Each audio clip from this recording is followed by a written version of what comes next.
Hi, my name is Keith Nitka. I'm the Battleship Operations Manager here on board Battleship Wisconsin, and I want to thank you for joining me today on this Whiskey Wednesday virtual adventure.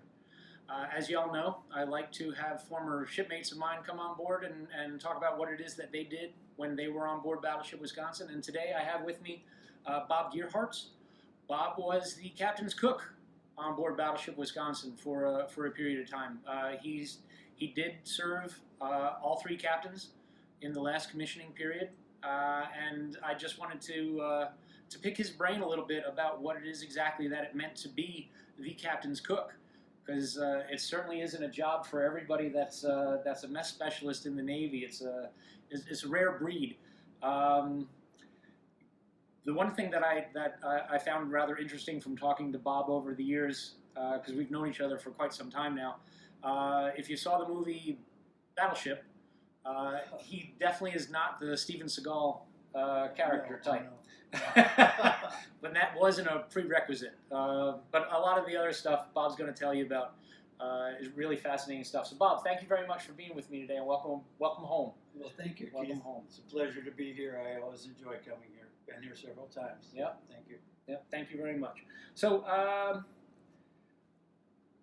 now when you got on board, well, first off, tell us how you ended up with orders to Battleship Wisconsin, because it wasn't an easy thing to do to get stationed on a battleship to begin with. So how did you end up with orders to Battleship Wisconsin? I happened to be working in Little Creek in a barracks, and I came in one morning and I was putting some orders away, filing the paperwork, and I happened to notice some orders come in with a senior chief mess specialist, and he was going to LMET school. And I noticed that his orders were to Battleship Wisconsin, and I thought, gee, that's kind of cool. And I decided at lunchtime to walk over to the school and introduce myself to him and find out how to get orders to Battleship Wisconsin. Mm-hmm. Well, the interesting part about it was he not only was going to Battleship Wisconsin, but he was a MS detailer before he was going to Wisconsin. He said, well, that's pretty easy. He says, come on with me, we'll go make a phone call. And 20 minutes later, I had orders to Battleship Wisconsin. So when I transferred, I went to work for him, and I said, well, gee, thanks. I'm really glad to work for you. So it was pretty simple, and it worked out for me. So 6 months later, I transferred and went to work for Senior Chief Jim Stockton. So thank you, Senior Chief. That's Master Chief. But when you got here on board Battleship Wisconsin, you weren't initially the captain's cook. No, I was a galley captain in the galley. So Okay. Went down there, and that was quite a challenging job too. There was, I think at the time there was probably 80 or so brand new MSs on board. Mm-hmm. So it was interesting. I think the ship had 900 sailors that were under 18 or under 19 years old. As you know, they were all under 19 years old. So it was quite fun. Yeah, yeah, a lot of fun. It was a lot of fun. It was a lot of fun. But then you ended up being transferred or moved up here to the captain's mess. Well, I went wherever I was needed. I ran the bake shop for a while, and I think I worked in the chief's mess a little bit, and I actually, to get up here one day, there was a second class up here that was filling in for a first class that transferred, and he was making some puff pastry. Okay. And I thought, boy, that's pretty ambitious for a second class MS to make puff pastry, because that's quite a project. And I mean, it takes layers and layers and layers of dough to make puff pastry. And I'm going, I got to see this, because that's quite the deal. So I came up to help him, and I was really impressed with this guy. Mm-hmm. And he was making beef Wellington, and I thought, gee, that's quite a project for anybody. And he really had it under control. He had, I don't know, 20, 30, 40 different layers of dough, and I was impressed. He had a mushroom duxelle and all kinds of fancy stuff. And I'm going, this guy's really got it together. So I enjoyed helping him out, and we finished off a really nice meal. And I thought, boy, this guy's really got it together. So we did the meal, and I was really happy. So once in a while, I'd come up and help him, because I had just finished a degree with Johnson and Wales College when I was on shore duty. So So I was kind of in my element. So every once in a while I'd sneak up and help them, and we'd do something that I thought was fun. Sure. Because, you know, cooking in a ship's galley is not really fun. Yeah. So this stuff was fun for me. That's how I got my feet wet up here. And then I suppose then, since that MS2 was just the interim, they made you the captain's cook, or did he transfer away, or he transferred out? He transferred out. Okay. And then I kind of didn't really want to come up here, but I kind of ended up over there. Okay. Now you had just mentioned that you have a degree from Johnson Wales. Yes, I have a culinary arts associate's degree in culinary arts from Johnson Wales. So when I was on shore duty, I took a culinary arts degree. So okay. Now is that a prerequisite as to be a captain's cook? I really don't think so. Okay. But the story that you tell Mm-hmm. about the captain's cook, I do happen to qualify for all of those things, but I don't think it's a prerequisite. Okay, I wasn't sure because having a degree from Johnson Wales, that's a pretty big deal in the cooking world. So it is. Yeah, and it's one of the things that we talk about on tours, but I wasn't sure if it was. Well, I mean, I really got quite a chuckle when I took the tour myself because I thought, gee, I'm pretty fancy. Well, you are. Well, thank you, but I mean, I was impressed, and I do have all of the qualifications that you said, but I don't think I set out to do that. That just happened. Just happened. So you know when we pull into a port overseas, you know what not to serve.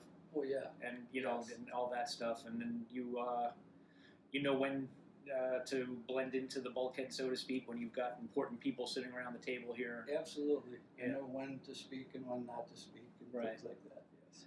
So militarily, you met both. Well, you've met important people, both military people and also entertainment industry people. So what kind of people that have graced the captain's mess, as far as like USO shows and things, we've had Marie Osmond, Steve Martin, Christy Haji, the Pointer Sisters came through with USO shows, and so people that have stayed the evening and have dinner here. The USO shows kind of breezed in and out. They were just here for refreshments, and but people that have stayed overnight included reporters, national reporters like Dan Rather and Bob Simon was one of them. Steve Martin happened to stay overnight, and he actually enjoyed and spent a lot of time with the crew. I think he introduced himself to most everybody on the ship. He walked around and talked to a lot of people. I met him too. And he and his wife, Victoria Tennant, and they had a good time. And of course, Colin Powell, and General Schwarzkopf were here briefly. Of course, they blew in and blew right out because they had a lot going on. Sure. But they had refreshments here. And one of my favorite people that came, somebody that I'd met before, was Governor Thompson.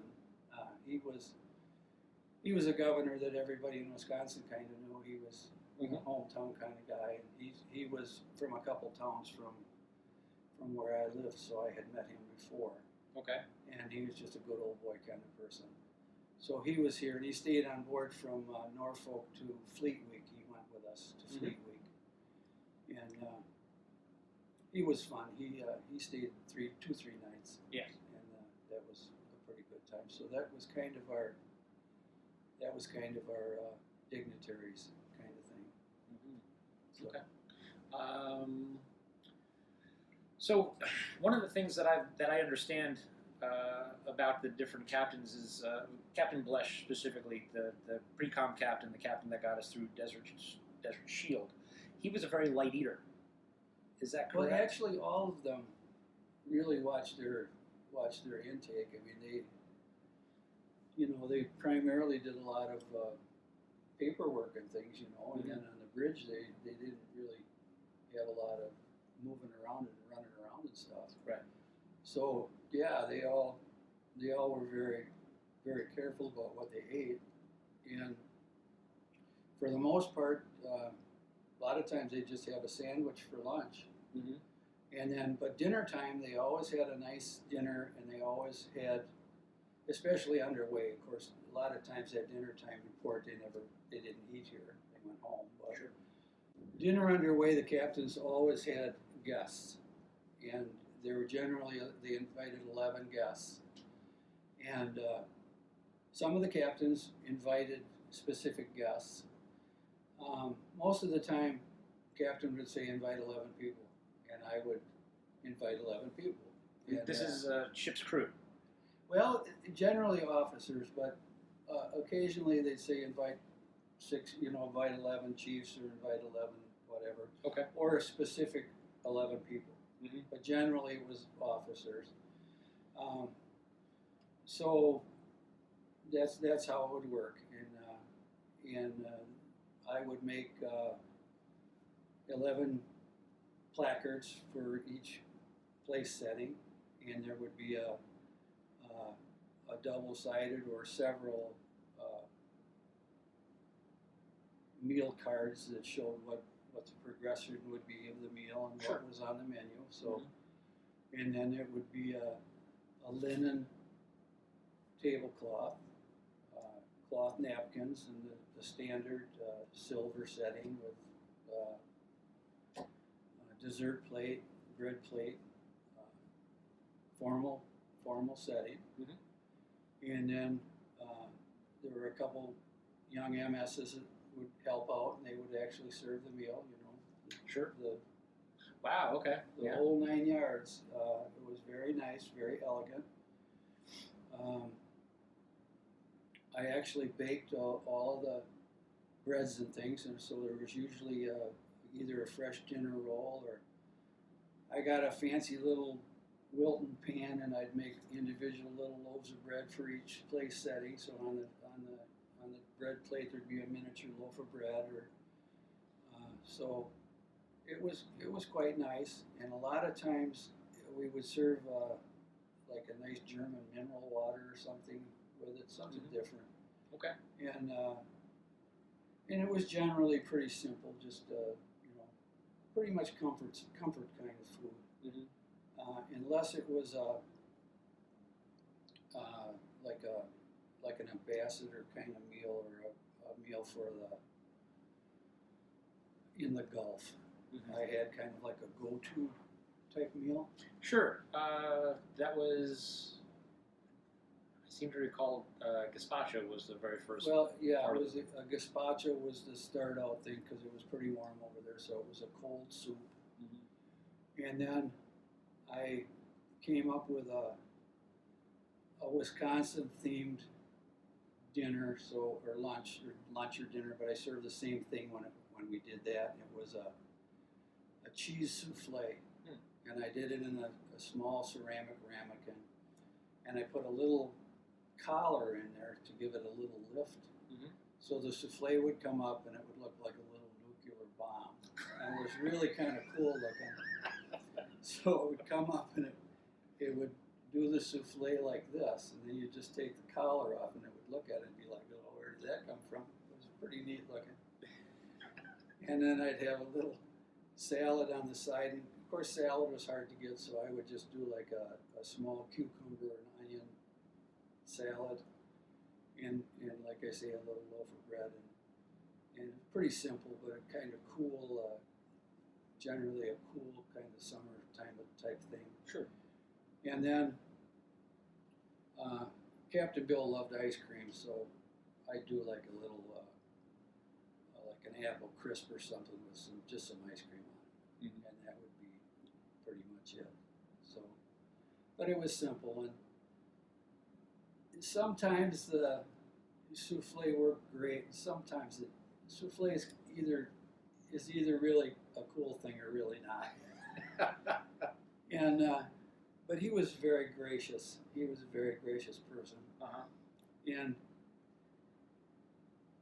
one day, I told the MS that was serving, I said, "This is not working out. This isn't going to happen."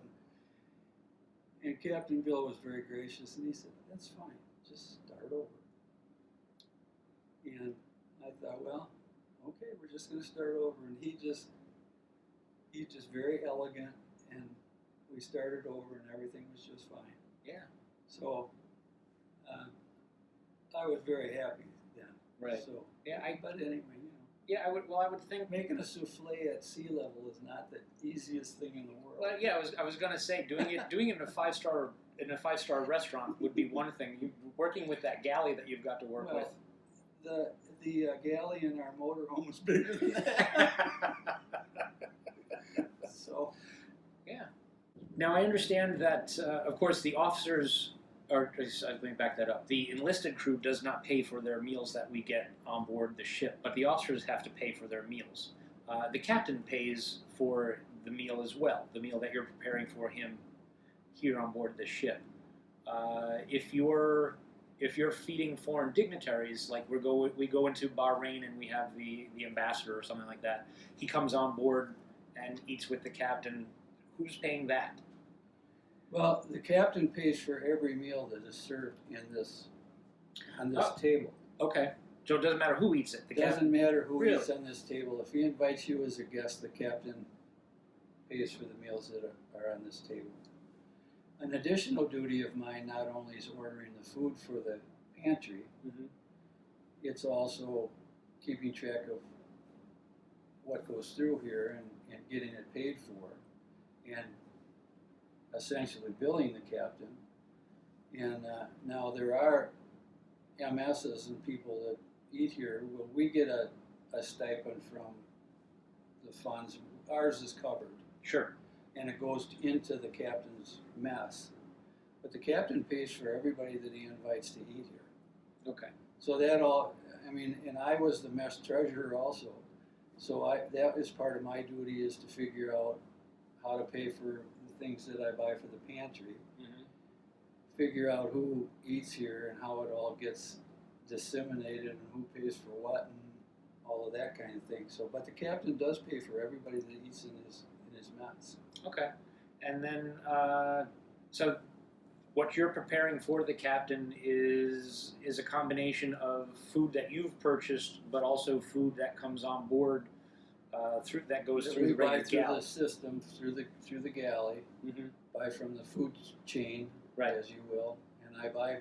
See, I bought things from Bahrain and things from Abu Dhabi, and I bought a lot of things from I would just love to go into the British grocery stores. I bought caviar. I bought prosciutto. I just would love to go into a British grocery store and dip olives out of a wooden barrel and take a bucket of olives home, because it's just really cool. Yeah.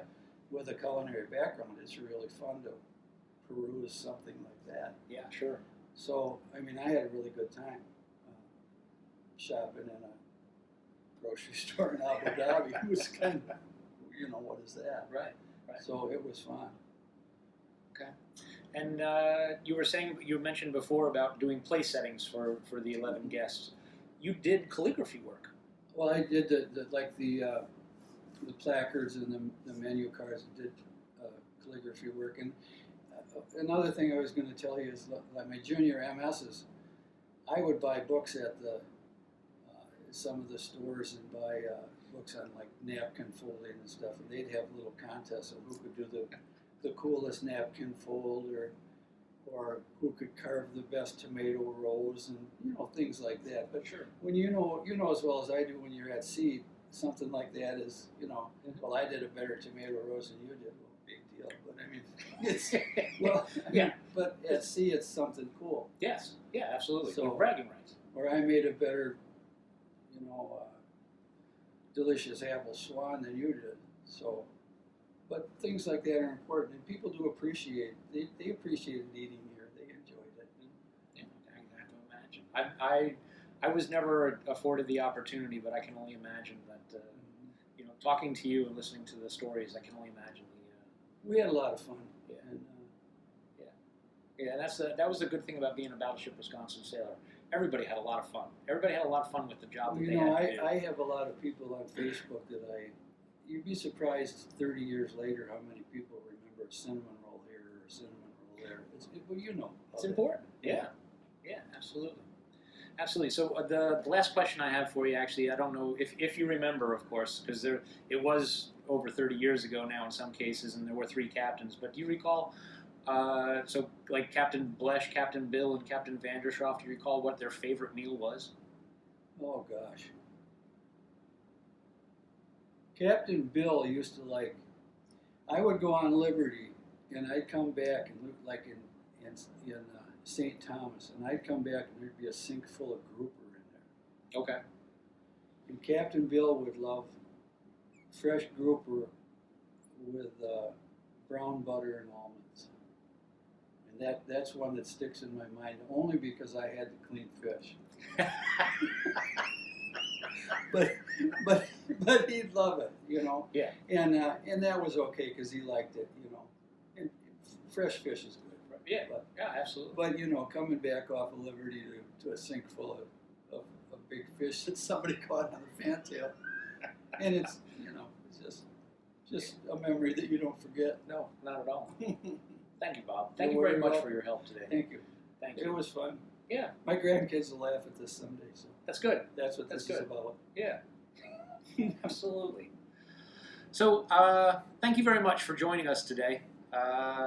The memories that we get to share here is one of the best parts of the job that I have here, if you can call it a job, if you can call it work. But I want to thank you for joining me today, and Bob for this Whiskey Wednesday virtual adventure. Thank you.